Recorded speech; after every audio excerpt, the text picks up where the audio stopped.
Hi, everyone. Welcome back to Old Time Rock and Roll. I'm your host, David Tear, and all year I've been featuring the top 3,000, my personal top 3,000 list of what I consider roughly the top 3,000 rock songs of all time.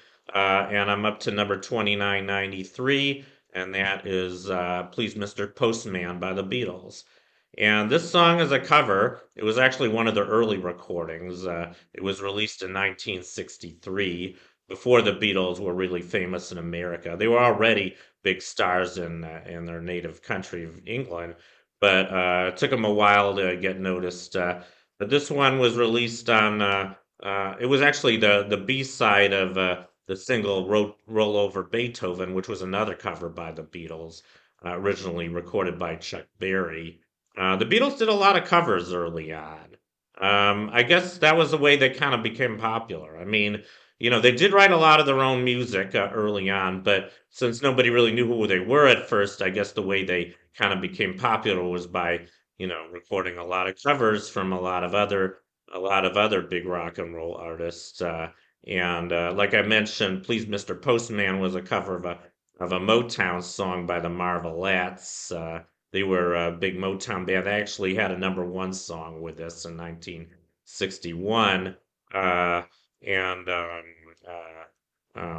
yeah, here's a picture of the album with the Beatles. It was also released on the album with the Beatles, which was also released in 1963. And this was a number one album in England, but it only reached number 171 in America. I mean, people didn't really know who the Beatles were in the USA until 1964. That's when Beatlemania happened, and I think it's kind of interesting because the Beatles were pretty popular for a year or two in England before anybody even really knew who they were in America, and I've always found that kind of surprising.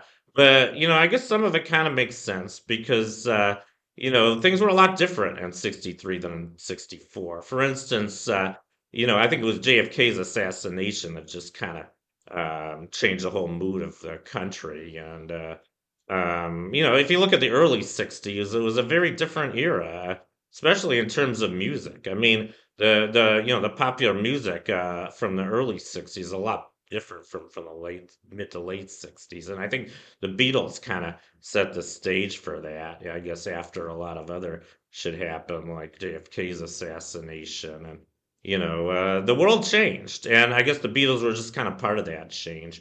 But anyway, what else can I say about Please Mr. Postman? It was also, oh yeah, so since it was a hit, once the Beatlemania struck America, they re-released pretty much all the songs that were on with the Beatles. They made it into a new album called the Beatles' second album, which was, I believe, a number one album in the USA. Also featured "She Loves You," which was the follow-up number one hit to "I Want to Hold Your Hand," which was released on the Beatles' first big album in the USA, "Meet the Beatles," after Beatlemania and after they appeared on the Ed Sullivan Show. I believe they played both "I Want to Hold Your Hand" and "She Loves You" on Ed Sullivan. But anyway, yeah, so that became a hit later in the USA, and also "Please Mr. Postman" was featured on the second album.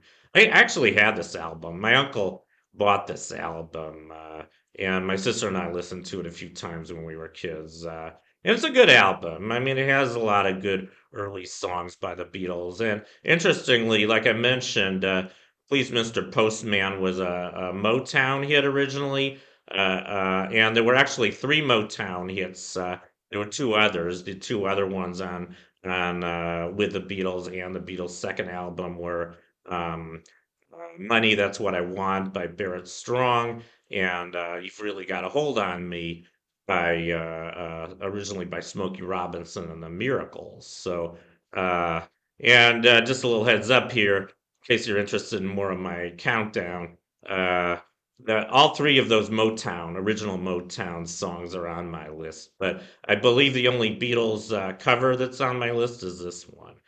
But anyway, I think it's a good song, and I just want to say one more thing about it.